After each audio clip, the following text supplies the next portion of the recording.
সুপ্রিয় দর্শক মণ্ডলী, এখানে আমার দুই পাশে যে দুই খোয়া দেখতে পাচ্ছেন, এটা হচ্ছে 3/4 অর্থাৎ 18 মিলিমিটার ডাউন, আর এটা হচ্ছে 12 মিলিমিটার ডাউন। তো এই জায়গায় যে খোয়ার মান, এই মানটা আসার জন্য আমরা যেটা করেছি, এটা কিন্তু আলাদা করে নিয়েছি। 12 মিলিমিটার ডাউন গ্রেড অর্থাৎ হাফ ইঞ্চি ডাউন আর 3/4 ডাউন, এই দুইটা আলাদা করে নেওয়ার ফলে আমাদের যে খোয়ার ভিতরে কোনো রূপ, একটু ভালো করে দেখাও যে এই খোয়ার ভিতরে কোনো রকমের হ্রাস নেই, অর্থাৎ ময়লা আবর্জনা বলতে যেটাকে বুঝেন, আমার হাতে কিছুই নেই।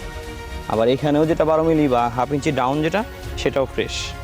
তো এটা আমরা সাধারণত যে সমস্ত জায়গায় ছোট ঢালাইগুলো হবে, থিকনেস কম থাকবে, 2.5 ইঞ্চি, 2 ইঞ্চি, 3 ইঞ্চি, সেই সমস্ত জায়গাগুলো ব্যবহার করতে পারবো।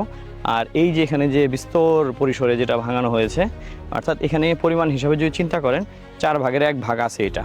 তো 4 ভাগের 1 ভাগ এটা আমাদের মূল বিল্ডিংয়ের যে ফল স্ল্যাব হবে, ড্রপ ওয়াল হবে, বারান্দার যে সেকেন্ড স্ল্যাব হবে, উপরের যে ফল স্ল্যাব হবে, সেই সমস্ত ঢালাইগুলোতে আমরা এটা ব্যবহার করব। আর এটা হচ্ছে আমাদের মূল যে কাজগুলো আছে, অর্থাৎ বেজের যে ঢালাই, গ্রেড বিমের ঢালাই, কলমের ঢালাই, ছাদের ঢালাই, আমরা এটা ব্যবহার করব।